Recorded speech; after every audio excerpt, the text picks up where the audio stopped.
wasn't always on top, but I was right there. Sure.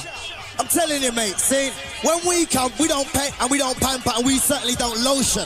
See, bringing back this flavor, whether they like it or not, because this is the original concept. I was right there, orchestrating new innovating features in the world of house and garage, doing things that others couldn't contend with, thinking outside of the box. I didn't want to be like them, the rest of my peers. I wanted to go against the grain, think outside of the box in a worldly way.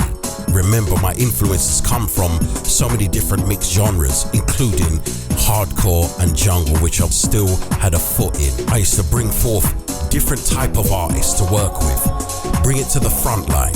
Forbidden fruit of guests, I used to call it, on the shows. It's what I've always done along my journey, what I call joining the dots.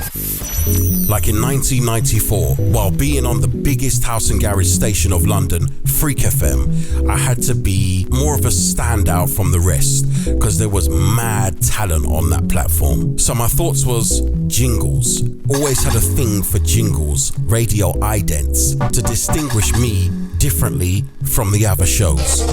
Maddness, madness, madness, madness. I always had that thought process from the sound system days, like intro dubs, but I didn't have the facilities to do it or make it. I spoke to my oldest brother who had a little studio set up and can sing. I got him to do a bunch of jingles for my radio show. One of the more catchy ones I had said the words, "You got what I want, you got what I need.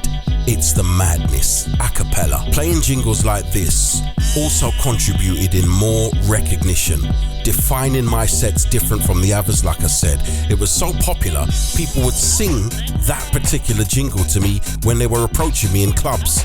It was crazy. So I wanted more, as I had these jingles only on tape cassette. Couldn't play that in the club.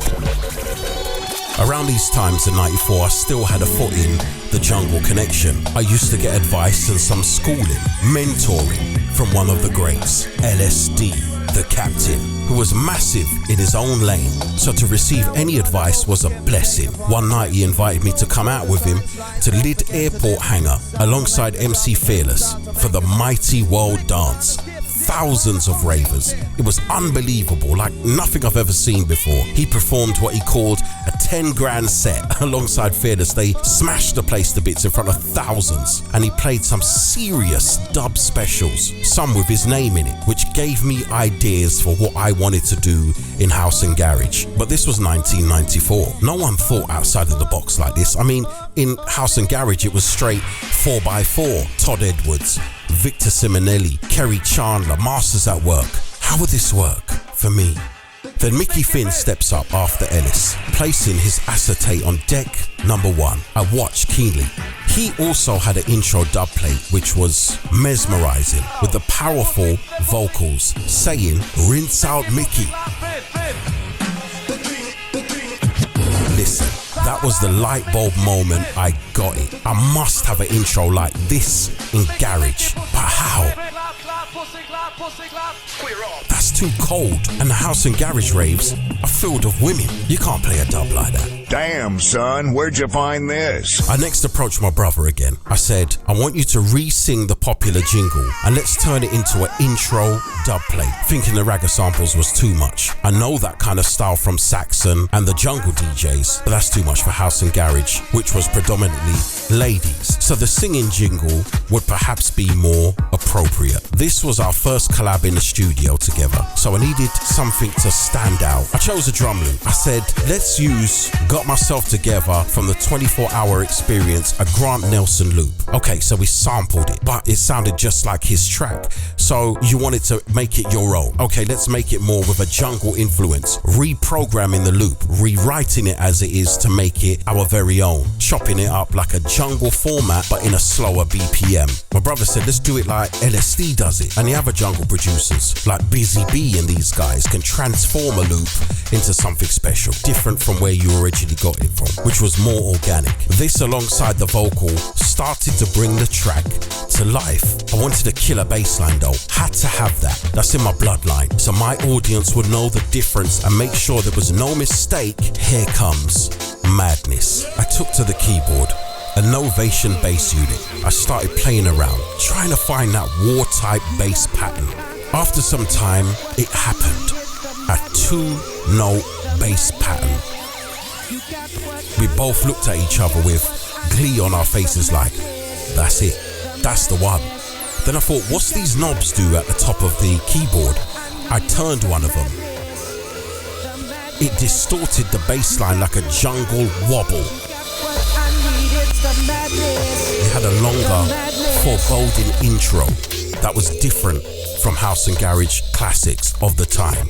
In any dance, nobody would ever have heard something like this. And I was in prep for New Year's Eve, which was a couple weeks away. So we mastered the track as soon as possible, ready for Music House Dub Cutters, which was off Holloway Road in North London. Watch your bass bins, I'm telling you. It was a week to go for Freaking You, New Year's Eve at the Rocket in Holloway Road. Although I had 6 bookings that night, Freaking You was our crowd, that's our people, and that's where the bulk of my followers would be. And I can bun a different type of fire in North London. However, there was an accident on the one-way system by Michael Sobels, and I was running late, stuck in traffic for time, couldn't get out of it, and I had about 30 minutes left of my set. As soon as I managed to get through, I found parking opposite. I ran to the doorman saying that I'm super late, please let me through on time. I got through. Excuse me. Making our way through the main stage, people saying hello, people saying what happened, people saying where have you been? As we got up on the stage, I quickly selected my acetate, which was at the front of my record bag. My MC, Rankin, took the mic and gained control of the crowd, letting them know, with apologies, about our lateness. The needle hit the record. The acetate began to spin, and in with the sound of my intro dub. 1994, something special happened. We are about to enter the sounds of DJ Maddness Kma. And little did I know, and this was the very beginning of my music production career. The crowd started to make noise. Once they recognized the popular jingle, in came the bass line. The crowd, they went insane and exploded. The bass was so heavy, it vibrates my structure, and everyone felt it along with me. The ultimate screwed up bass faces were looking back at me. It changed the mood. Something was happening. People looking around, feeling the energy, as in like, what the? Then after follows the drop. The track hits with instant reply. The crowd bawled for a rewind. Hey, this is DJ Maddness Kma, yeah? And this is how we do. I'm looking in amazement thinking, wow. The goosebumps that was all over my body at that time, it was electrifying. I didn't even have time to draw for a next tune to try and bust a mix. I turn around and the next DJ, EZ, is waiting with his first record to take over. The 15 minutes had done, but I knew the impact that was caused on that night was the exact effect I was looking for. This track went on to be our first release as KMA, called Cape Fear.